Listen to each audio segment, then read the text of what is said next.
¿verdad? El área que cubre entre Tumbes y Lambayeque, fundamentalmente la zona de Piura, tiene una gran superficie de este bosque seco. Tiene una área aproximada de 3 millones de hectáreas y aparentemente alberga, hay más de 35.000 familias que dependen de este bosque seco. Es una zona que tiene interés bajo distintos puntos de vista, ¿no?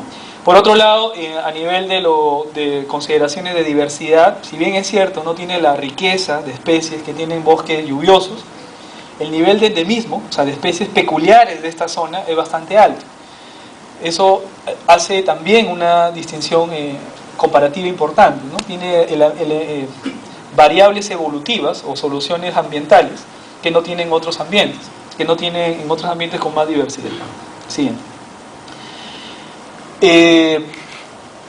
A pesar de lo que les mencionaba, de esa diversidad, digamos, comparativamente, en términos numéricos menos conspicua, existe una gran variedad, gran representación de especies que tienen valor actual en uso, que para los pobladores locales, especies que son aprovechadas como medicamentos o como alimentos. Solo para dar alguna información, por ejemplo, esta especie conocida como overo, la Cordia lutea, que está distribuida más al norte también, es utilizada para procesos inflamatorios, se consume como una infusión, aparentemente es muy efectiva. Hay algunos trabajos al respecto, pero no existe un estudio sistemático, por ejemplo, de cuál es el principio activo o si realmente tiene una efectividad en un tratamiento clínico o médico.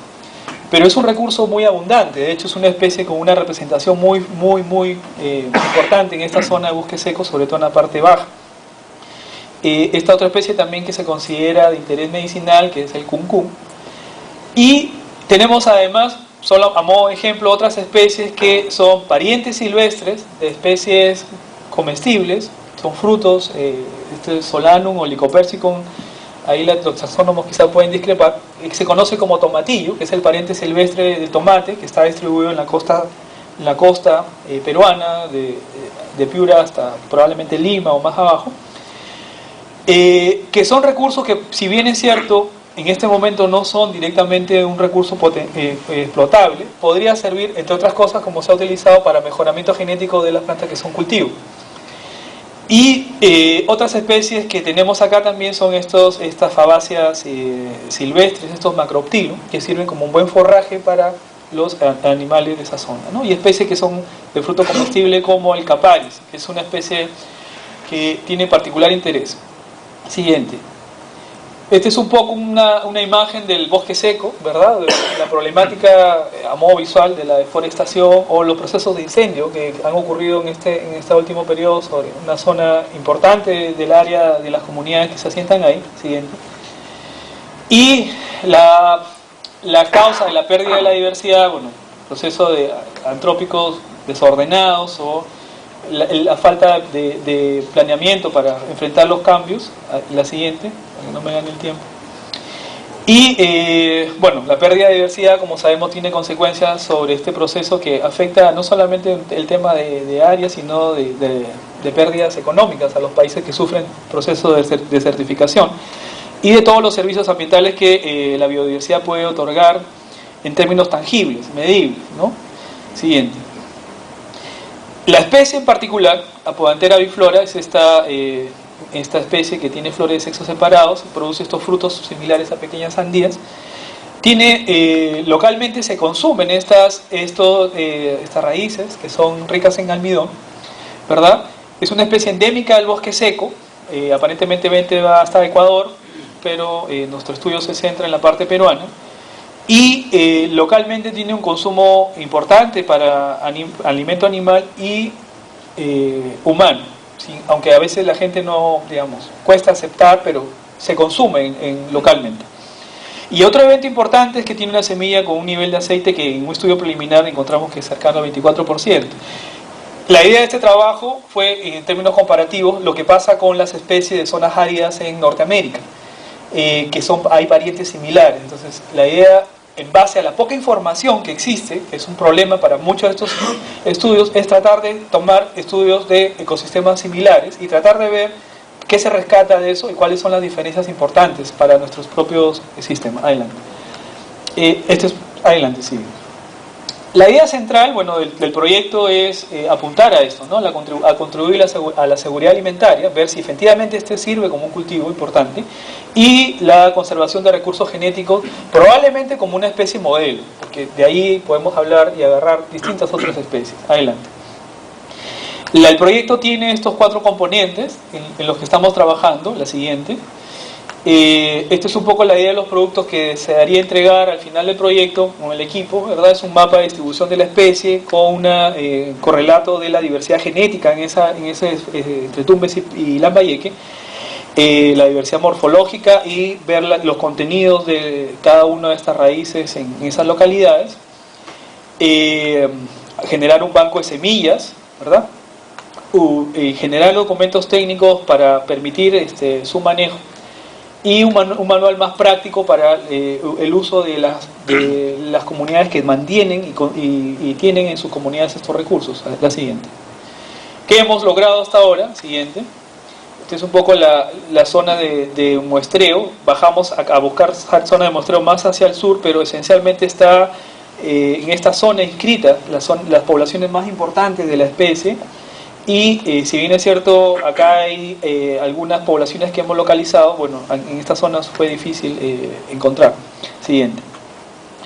Algunas de las cosas que se han avanzado a nivel molecular es encontrar algunos marcadores para verificar el polimorfismo que tienen. Siguiente. Y estos son algunos descriptores de los sitios en donde están, ¿verdad? Es una planta que puede crecer bien en suelos con una alta variación en el pH, ¿verdad? Hay localidades en Lambayeque y en Tumbes que tienen pHs claramente alcalinos, mientras en algunas localidades son pHs, digamos, ligeramente ácidos. Esta es un poco la caracterización de los suelos de esos lugares también, que no voy a entrar a detallar, simplemente para mostrar. Y esta es un poco la descripción, digamos, de la morfología de las plantas en cada una de estas localidades, ¿no? Entonces son los puntos de georreferenciación, el número de muestras caracterizadas y los atributos medidos.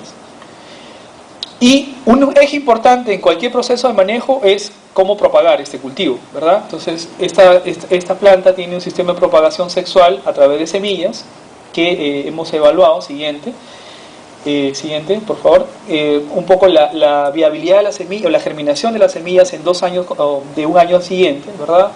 Evaluados en esta temporada, semillas que provienen del año pasado y semillas de este año. Hay una pérdida de viabilidad a través del tiempo de esas semillas. Siguiente. Y la propagación que en campo se ve más frecuente, que es la propagación vegetativa a través de tubérculos, ¿verdad? Entonces acá hay más de un 30% de propagación, por lo menos en condiciones de controladas por nosotros, que es similar a la que encontramos también en semillas. Siguiente. Y adicionalmente lo que hemos evaluado es la factibilidad, porque por ser un procedimiento sencillo, la propagación asexual a través de yemas apicales, que es un procedimiento simplemente de remoción vegetativa en sustrato, que genera, siguiente, también un alto éxito de sobrevivencia de estas plantas, ¿verdad? Más del 30%, comparable con los dos procedimientos anteriores. Siguiente.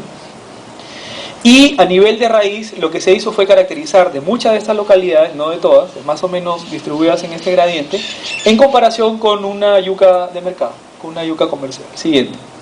Y estos son básicamente los resultados compactados, ¿no? No están por localidad, sino más bien por las regiones, en donde lo central, bueno, aquí podríamos ver en comparación a nivel de carbohidratos con lo que es Manihot suculenta, yuca del mercado, tiene valores menores, pero consideremos que estas son especies en donde ya hay un proceso de mejoramiento, o sea, ya hay una intervención fuerte. A nivel silvestre hay una gran variabilidad, esto es mayor porque esos son ya promedios de las localidades que se tomó en cada lugar, pero hay una gran variabilidad natural en la concentración de estos carbohidratos totales.